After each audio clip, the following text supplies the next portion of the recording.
인간이 너무 많아. 지나치게 많지. 인간의 무게가 가이아가 지탱하기에는 너무 버거워. 그렇다는군. 수천 명을 제거해야 한다고. 전염병? 너무 불확실해. 홍수. 너무 무차별적이야. 가축까지 다 죽을 거고. 두 사람이 눈을 마주쳤다. 그럼 전쟁. 오늘 뭐 볼까 고민하는 분들을 위한 취향 추천 팟캐스트 책플릭스. 이번 에피소드는 나탈리 헤인스의 책 천척의 뱃속 한 구절로 시작합니다.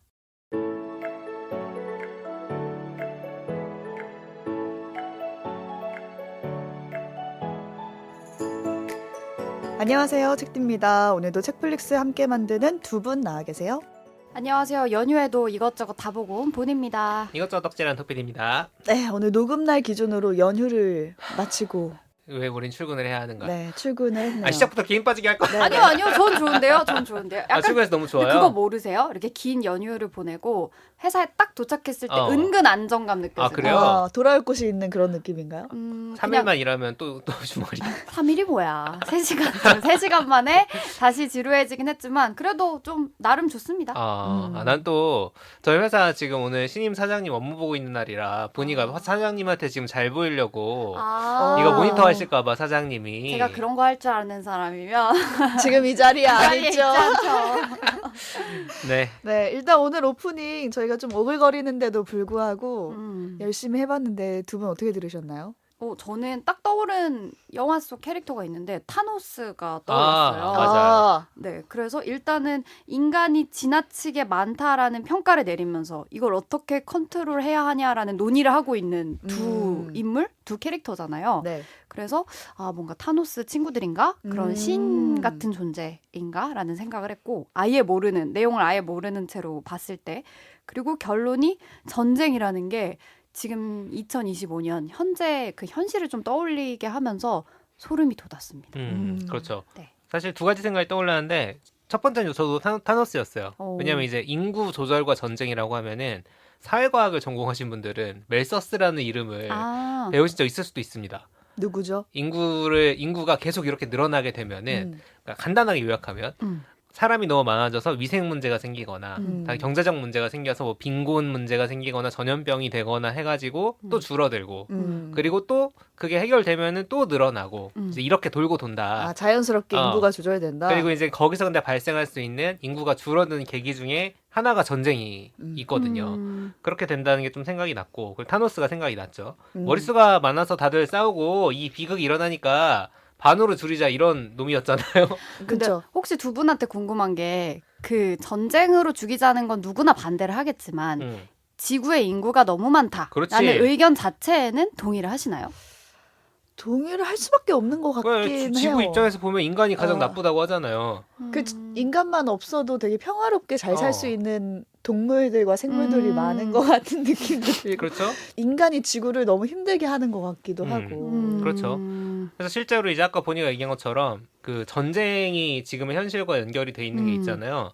그 UN 발표에 따르면 우크라이나 인구가 2022년에 러시아 침공 후에 약 2년 반 동안 5분의 1이 줄었대요. 그러니까 그럴 수밖에 없는 거죠. 사실 전쟁이라는 게. 이런 전쟁과 비교하면 한국의 인구 감소는 사실 평화로운 편이다. 그런 생각도 좀 들고. 그런 결론을 내릴 수도 있네요. 평화롭잖아. 네. 이 인간들이 많다 어떻다 얘기하는 대화의 인물이 누구냐면 바로 신들입니다. 신들. 역시. 그리스 로마 신화 많이들 만화로 접하셨잖아요. 그렇죠. 만화로 초등학교 때 뗐죠. 네, 그래서 아마 여기에 나오는 주인공 이름을 들으면 너무 반가우실 텐데 그 가이아라는 인물이 나와요. 땅의 대지의 여신. 그렇죠. 대지의 맞아요. 여신. 인간들의 무게를 감당하기 어려워하는 지구의 어머니, 땅의 신 가이아가 너무 고통을 호소하는 거예요. 제우스 나 너무 힘들어. 이거 좀 어떻게 처리해줘. 근데 제우스가 안 되겠다. 이 혼돈을 바로잡아야 되겠다 하면서 그 혼돈의 질서를 세우는 다른 신과 어떻게 하면 이 지구를 다시 인간을 없게 할 수 있을지 그걸 의논하는 대화를 오프닝에서 들려드렸어요. 근데 결국 방안으로 나온 게 전쟁이라는 거죠. 여기서 말한 전쟁은 뭐냐면 이 책의 주 무대가 되는 트로이아 전쟁입니다. 그리스가 트로이아에 쳐들어와서 한 10년 동안 벌인 전쟁이거든요. 그러니까 전쟁에 패한 척하고 트로이아 목마에 이제 그리스인 군인들이 숨어 있다가 그 목마가 트로이 성으로 들어가니까 갑자기 튀어나와서 전멸시켜버리는. 그래서 그거군요. 네, 우리가 아주 잘 아는 이야기잖아요. 근데 이 전쟁이 사실은 가이아가 그런 대지와 인간의 무게를 견디기 힘들어해서 신들이 내린 인구 감축을 위한 네. 계획이었네요. 그쵸. 그렇게 이제 이어지는 거죠. 근데 우리가 아는 트로이아 전쟁은 딱 그 트로이아 목마에 그쳐 있잖아요. 그리고 그런 전략을 도대체 누가 똑똑하게 세웠는가 여기에 멈춰 있다면 이 책에서 이야기는 여기서 끝나는 게 아니라 그 주변부의 이야기에 집중을 하고 있거든요. 네. 그러니까 전쟁을 이끈 최고의 전사의 삶, 뭐 네. 전략 이런 게 아니라 그 최고의 전사의 어머니는 어떻게 됐고 아내는 어떻게 됐고 자녀들은 어떻게 됐고 심지어 노예들은 어떻게 살았는가 여기에 대해서 말하는 책입니다. 어떻게 보면 좀 주인공이 아닌 사람들의 이야기인 그렇죠. 거네요. 우리가 흔히 생각하는 영웅들은 아닌 사람들의 삶을 그리고 있고 전쟁의 승자 패자 할 것 없이 그 주변의 삶이 어떻게 변했는가를 이 책에서 그려내고 있습니다.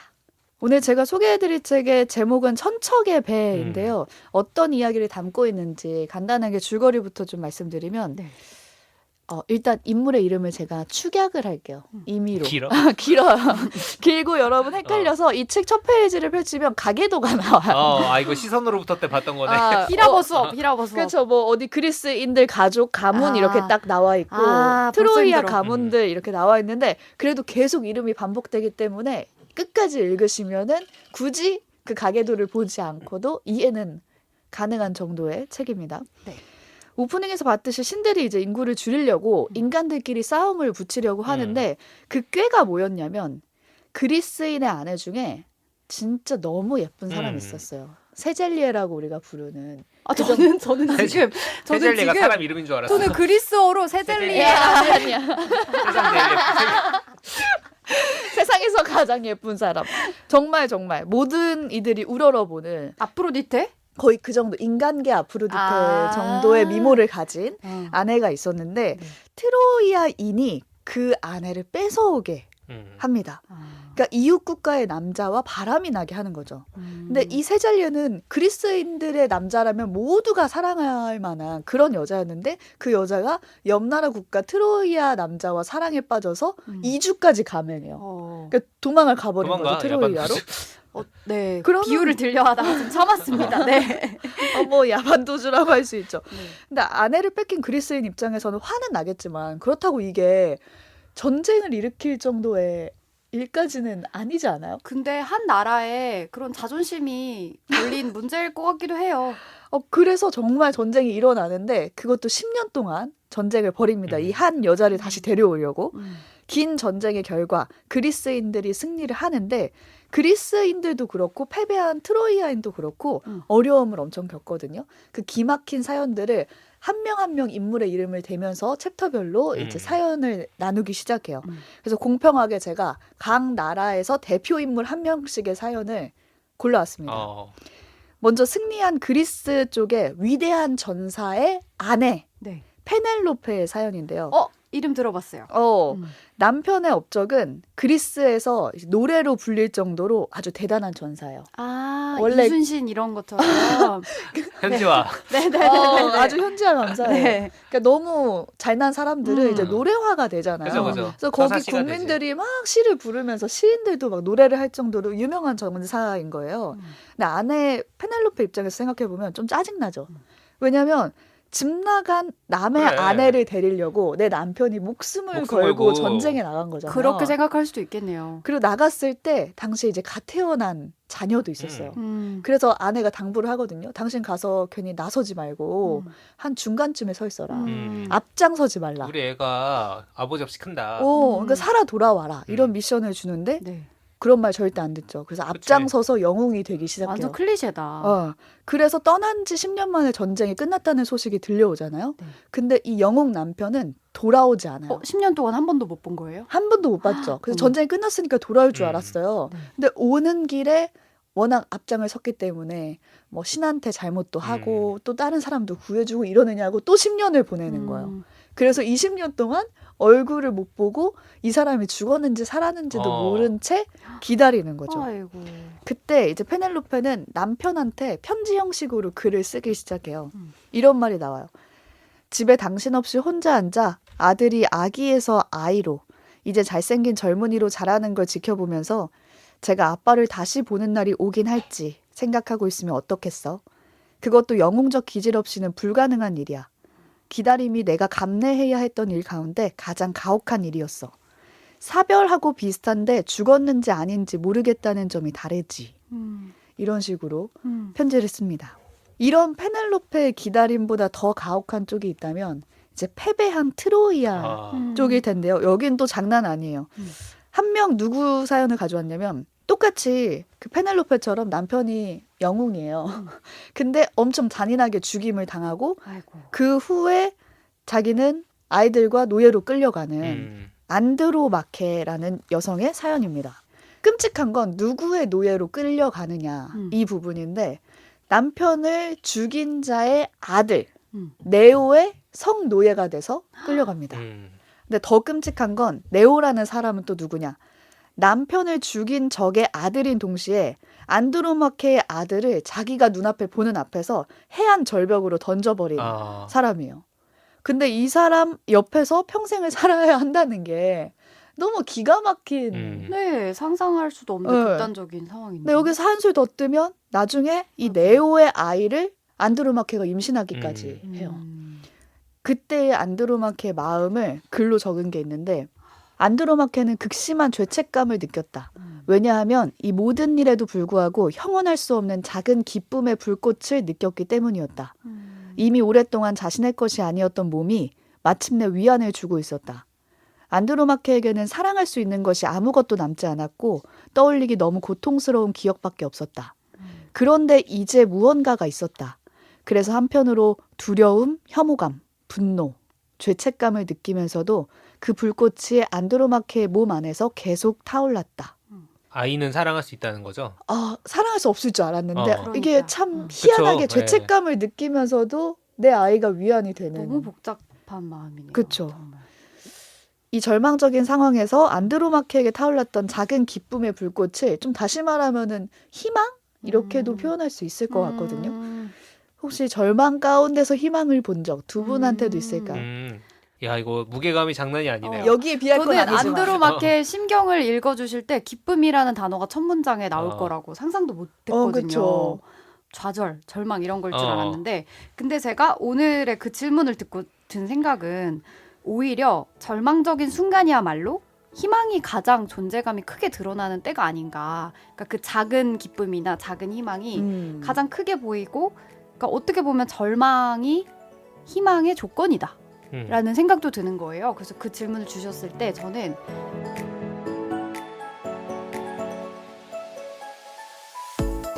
사회 재난 상황을 보고 좀 덩달아서 같이 크게 낙심하는 편이에요. 뉴스 같은 거를 보고 영향을 많이 받는 편인데 올해 큰 산불이 있었잖아요. 그쵸. 그때 그 산불 소식을 며칠 동안 꺼지지 않는 걸 보면서 마음이 정말 아팠거든요. 막 누구 돌아가시는 소식 이런 거 들으면서. 근데 그때 혹시 기억하실지 모르겠지만 경북 영덕군에서 마을 주민들을 구출했던 인도네시아 국적의 외국인 선원 맞아요. 수기안토 씨.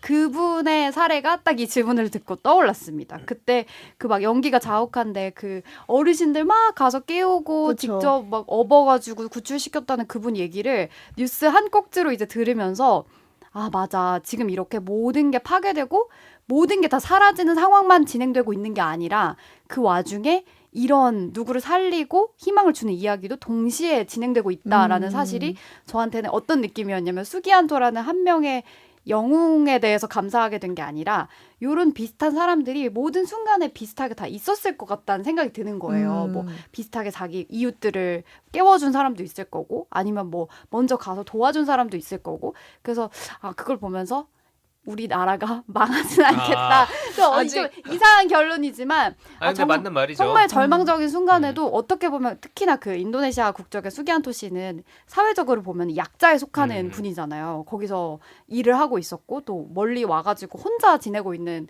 그런 어린 젊은 사람이었는데 그런 사람이 그렇게 정의롭게 행동할 수 있는 사회구나. 나라구나. 음. 평소에 그 이웃분들하고도 유대가 아주 좋았기 때문에 그게 가능했던 거여서 그렇죠. 그때 뭔가 절망 속에서 음. 희망이 메시지가 되게 강하게 느껴지는 거를 느꼈었습니다. 그런 뉴스가 그래서 필요한 것 같아요. 맞아요, 필요하죠. 맞아요. 응. 그리고 이제 방금 얘기한 거는 그 이페어를 응시하라라고 리베카 솔릿이 이제 한국에 처음으로 유명해진 책이었을 거예요. 아마 대재난 진짜로 미국도 이제 재난의 스케일이 장난이 아니지 않습니까? 맞아요. 막 허리케인 불고 하니까 그쵸. 그러니까 1906년에 샌프란시스코 대지진 그때부터 2005년에 이제 허리케인 카트리나 이런 데까지 있었던 대재난의 현장에서 어떻게 공동체가 형성되는지를 쓴 책이 있어요. 와. 이 책이 진짜 감동이거든요. 그래서 그런 데서 피어나는 그리고 사실 우리가 이제 지난 10여 년간의 여러 참사를 생각을 해보면 뭐 세월호 참사도 그렇고 이태원 참사도 그렇고 비극적인 사건 이면에서 어떻게 서로가 서로에게 의지가 되고 연결이 되는지를 또 알 수 있는 여러 사례들이 있죠. 그쵸. 이제 그런 참사들까지는 아니어도 우리가 일상적으로 되게 스트레스를 많이 받는 상황이나 뭔가 저 같은 경우에는 언제 좌절을 느끼냐면 연결감이 떨어질 때인 것 같거든요. 누구와요? 누구와든지 간에. 아. 그러니까 친구가 없어질 때도 그렇지만 회사 안에서도 동료들이랑 되게 연결돼 있는 때가 많은데 예를 들어 어느 날 갑자기 우리 책플리스 여기 지금 오진 없지만 오지도 퇴사하고 책디도 퇴사하고 본이도 퇴사하면 난 되게 끝떨어진 사람 같은 느낌이 들 수 있단 말이야. 다른 동료들이 있다 하더라도. 근데 실제로 이제 그것이 일어났습니다. 한 4년 전쯤에. 그런 일이 그런 일이 실제로 있었어요. 발현됐죠. 그런 일이 있었답니다. 그래서 이제 몇 년 전에 이제 저희 회사에서 제 맞다, 바로 맞다. 윗세대 선배들 4명이 우르르 퇴사했습니다. 아, 우르르 정말 몇 달 안에. 그리고 이제 한 명 돌아오긴 했는데 어쩌지 해가지고. 근데 어쨌든 그때 송별을 맨날 했어요. 쉬도 없이 정말 맨날 송별을 하고 아유 또 가네 이러고 또 이제 저랑 비슷한 세대다 보니까 그들이 하던 일에 공백을 메워야 하는 부담도 그죠. 저나 저희 비슷한 기수한테 내려오잖아요.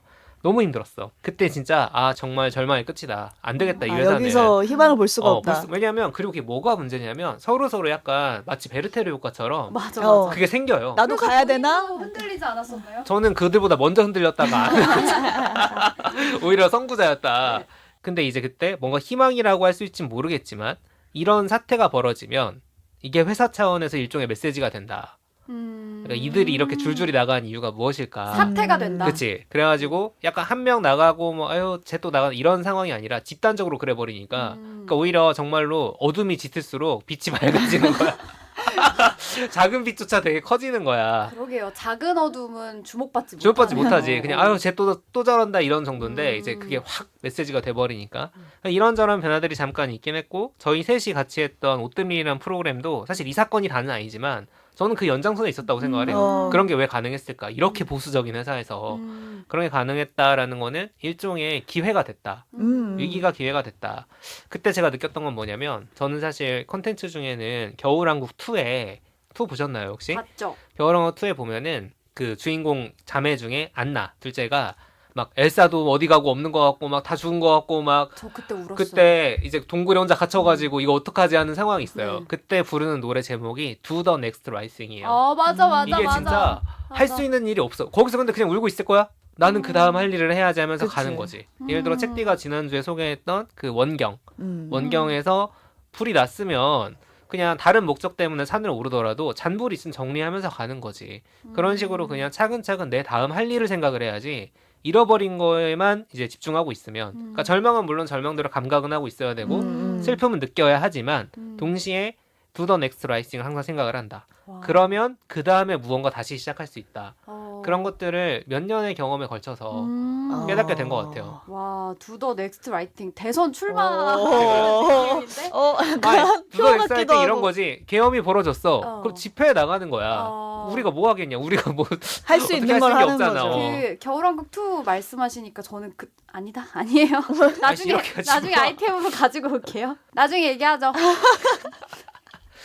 근데 저도 저의 한정에서 생각을 해봤는데 일단 입사 후에 절망을 맛봤던 것 같아요. 이제 내가 왜 얘기 그만. 회사 얘기라기보다는 내 자신에 대해서 왜냐면 아나운서 같은 경우는 피드백을 굉장히 많이 받아요. 맞아, 그러니까 뭐 뉴스도 여태까지 연습했던 방식이 있지만 회사 색깔을 맞춰가는 그 시기도 있고 그러니까 내가 어떤 진행을 할 수 있는 사람인지 평가를 받는 시즌이 있거든요. 근데 그럴 때마다 나는 정말 잘하는 게 없구나. 약간 이런 생각이 메모리 됐던 것 같아요. 그리고 뭔가 전형적이지도 않구나. 딱 아나운서 하면 떠오르는 그런 음색과 톤을 가지고 있지도 않고 그러면은 나를 왜 붙였어? 막 이런 원망까지 하게 되는 거죠. 근데 그때 한 선배가 그런 말을 해줬거든요. 너의 진행은 전형적이지 않아. 근데 나는 그래서 좋아. 그러니까 방송에서 자기의 얘기를 그렇게 말할 수 있는 사람이 얼마나 되겠느냐 하면서 저한테 위로를 엄청 해줬거든요. 그게 너의 스타일이니까 그대로 밀어붙이라는 식으로. 너무 좋다. 근데 그게 맞는 조언인지 아닌지는 모르겠지만 제 자신한테는 엄청 위로가 됐던 말이었거든요. 한 사람이 그런 가능성만 봐줘도 되게 절망 속에 빠져 있다가 맞아요. 괜찮을 수도 있겠구나. 이런 희망을 안겨줄 수 있겠구나라는 생각이 들었고 그런 작은 희망을 잡고 지금 7년 차까지 7년째. 잘 버티고 있지 않습니까? 책플리스만 5년째 하고 6년째 하고 있는데. 그러게요. 말 그대로 원형적 사고네요. 그러니까 전형적이지 않아? 오히려 좋아.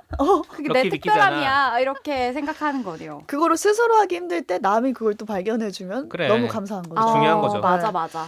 네, 이렇게 절망 끝에서도 희망을 찾는 순간이 각자만의 한 번쯤은 또 있을 텐데 안드로마케는 그래서 살아갈 수 있었던 것 같아요. 근데 이후 희망을 찾은 그녀의 삶이 어떻게 되는지 살짝 스포를 해드리면 네오가 일단 세상을 떠납니다. 네. 네오가 세상을 떠나고 나서 그리스로 넘어온 매국노가 또 한 명 있었어요. 뭐 이완용 같은 사람 있잖아요. 트로이아인인데 트완용. 그리스인들한테 잘 보여가지고 이쪽 국가에서 조금 이게 뭔가 한 자리 한자리도 하고 네. 그렇게 사는 트로이아인에게 또 시집을 갑니다. 워낙 얍삽빠른 사람이었기 때문에 그 사람은 한 자리 보직을 맡을 뿐더러 그리스 안의 작은 마을을 다스릴 수 있는 권한을 갖게 된 거예요. 거기서 안드로마케는 그리스 안에 작은 트로이아를 만들어요. 그렇게 건설을 하면서 고향에 돌아온 느낌도 받고 그 네오 사이에 태어난 아이에게서 본인 앞서 죽었던 아들도 같이 겹쳐 보이기 시작하면서 그 아들에게 트로이아스러운 모습을 보여줄 수도 있는 그런 상황에 갑니다. 두 더 넥스트 라이팅을 한 거네요. 정말 계속 네. 그렇게 한 거죠. 네. 근데 안드로마케가 말년에 자기의 삶을 이렇게 돌아봤다고 하거든요. 행복의 그림자가 행복 자체에는 미치지 못할지라도 해안에서 사랑하는 자식을 잃고 쓰러져 올 때 기대했던 것보다는 훨씬 나은 삶이었다. 이 책이 가장 말하고 싶었던 거는 이런 살아낸 자의 기록이다라는 생각이 들었어요.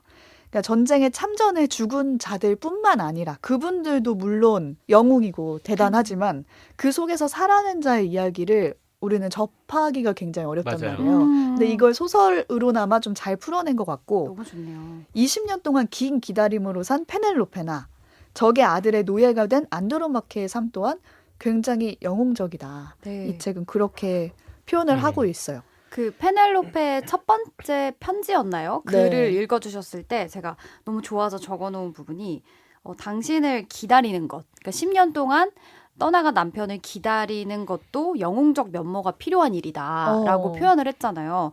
근데 우리가 보통 나가서 공격을 하고 어떤 공을 세우는 거를 영웅이라고 생각하지 기다리고 버티고 그냥 실패하고 실수하고 이거를 계속 감내하는 걸 영웅이라고 생각하진 않잖아요. 근데 저는 이게 엘사는 타고난 영웅이었고 그쵸. 안나는 평범한 영웅이었다고 생각했거든요. 근데 그것처럼 평범한 영웅도 비범한 영웅에 못지않게 위대하다.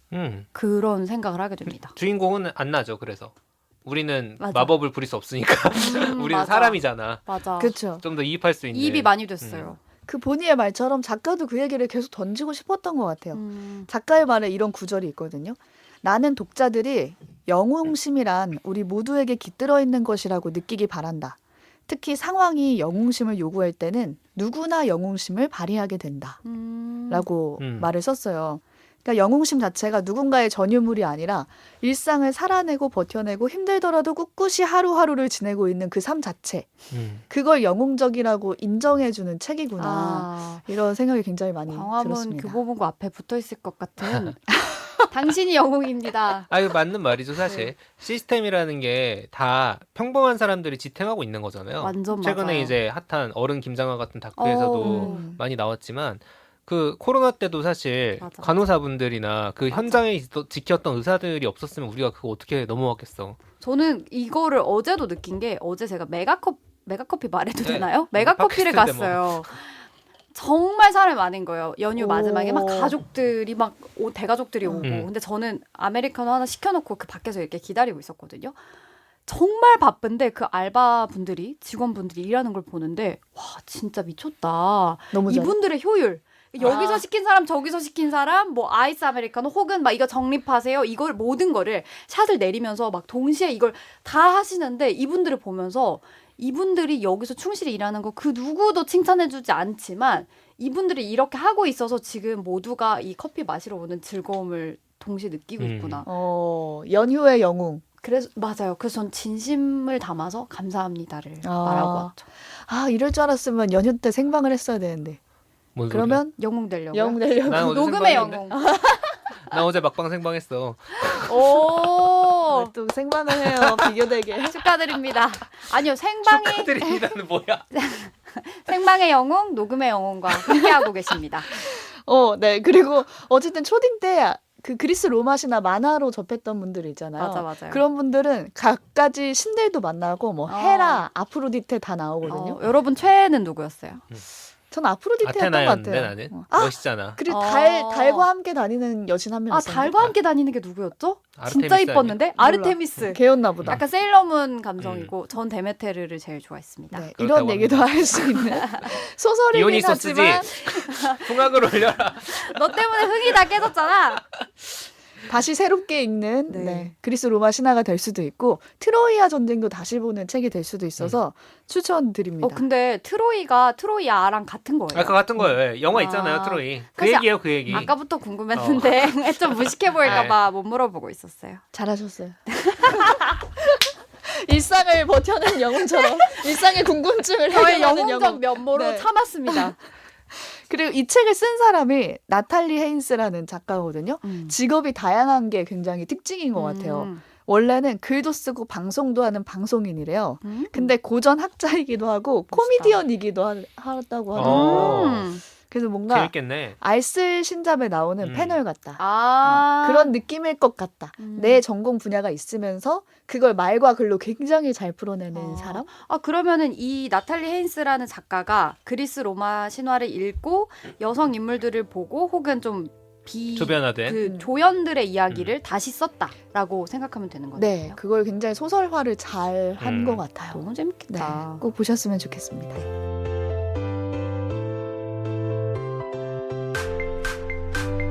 오늘 뭐 볼까 고민하는 분들을 위한 취향 추천 팟캐스트 책플릭스. 지금까지 책 천척의 배에 대한 얘기 나눠봤고요. 클로징 코너로 요즘 뭐 봤지는 덕 PD가 준비했습니다. 네, 봤습니다.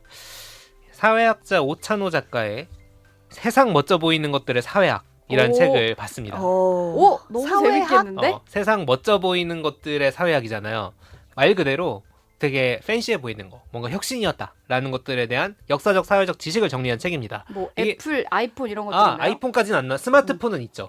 근데 이제 말 말이 좀 어려워 보일 수 있는데 이 책이 출발이 된 건 고교 독서평설이라는 청소년 잡지예요. 여기에 이제 작가가 연재한 글을 가지고 다시 썼다고 하기 때문에 기본적으로 청소년 대상으로 쓴 글이고 그걸 성인 독자들이 공감할 수 있는 사례로 다시 썼다고 하니까 어렵지 않게 읽을 수 있습니다. 사례 같은 게 하나 있을까요? 많이 있죠.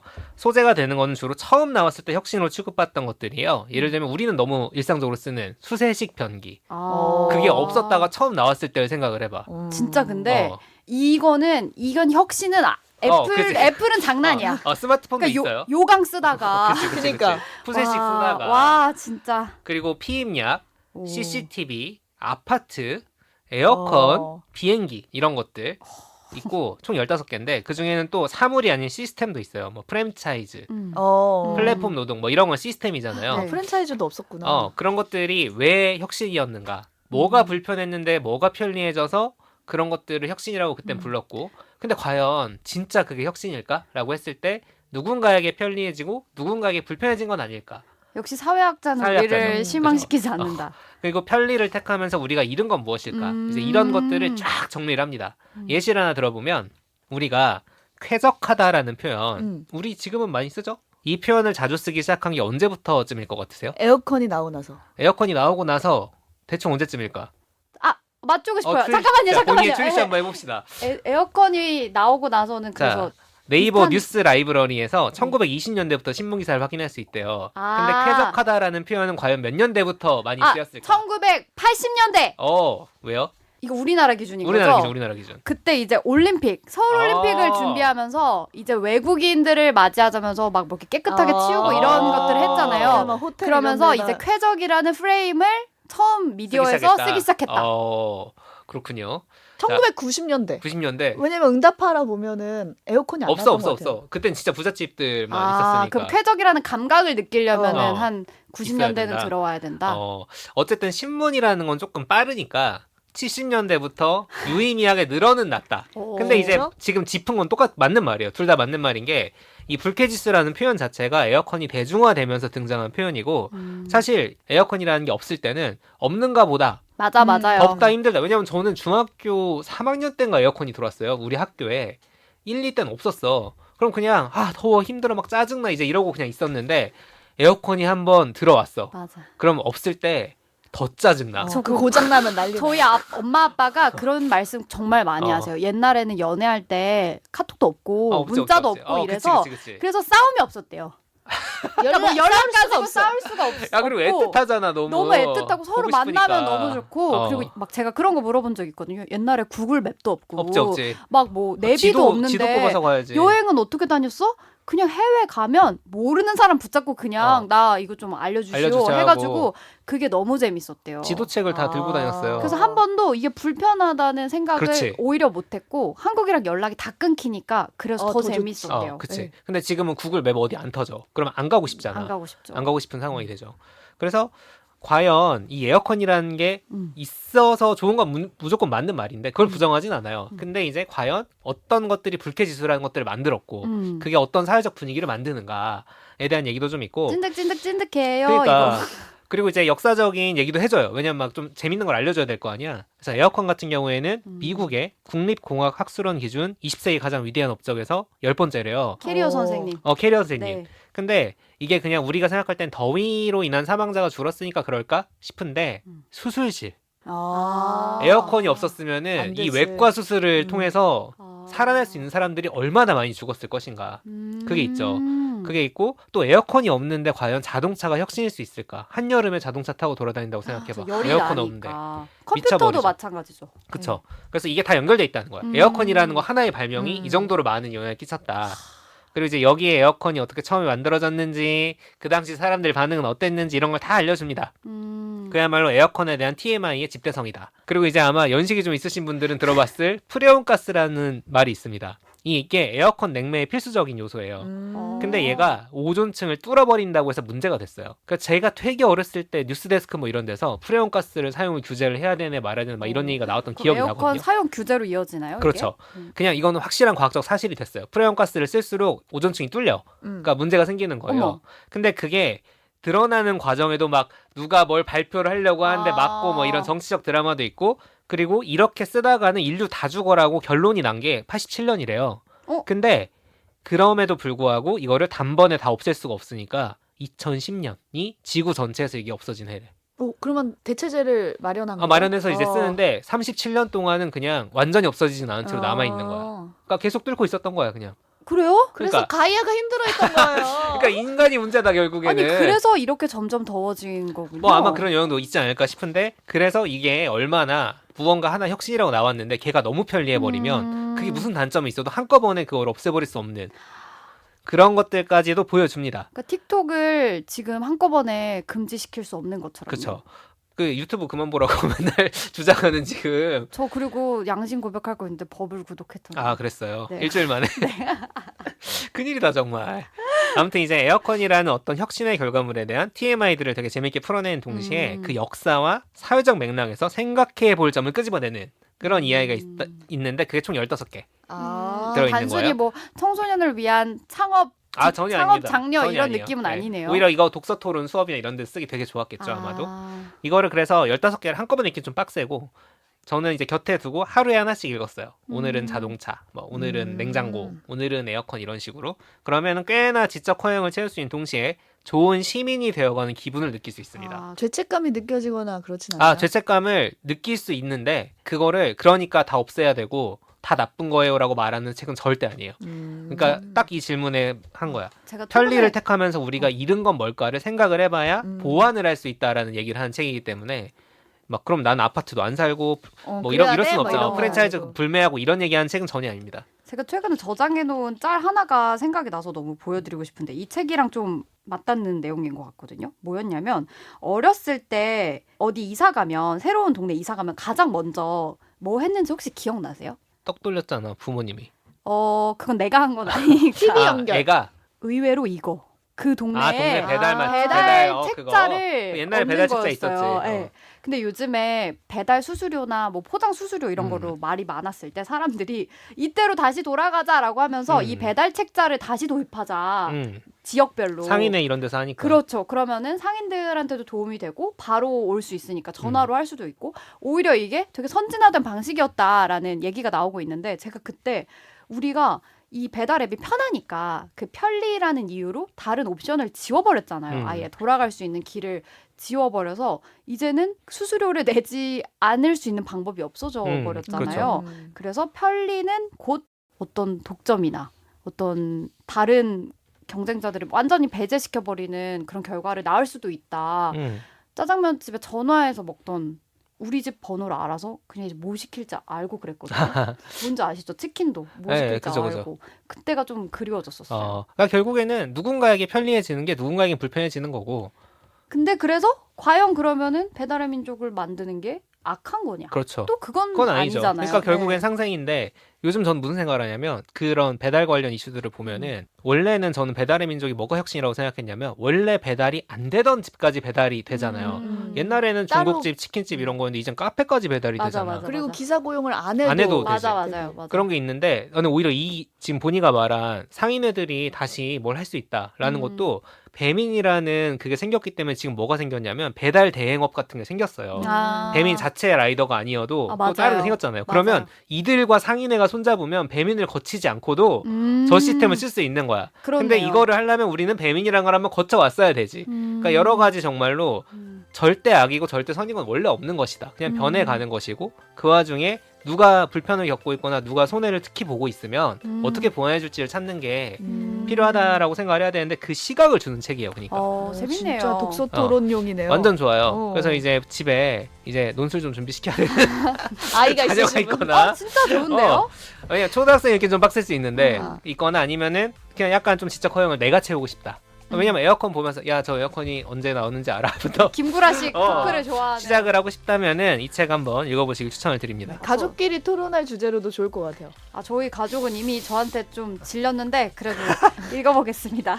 그래서 우리랑 자꾸 노는 거야? 네, 오늘 준비한 얘기는 여기까지고요. 방송 들으시면서 떠오른 생각들이나 또 다른 추천 작품 있으시면 댓글로 남겨주시면 감사하겠습니다. 그럼 주변에 책플리스 입소문도 부탁드리면서 저희는 다음 에피소드로 돌아올게요. 고맙습니다. 감사합니다. 감사합니다.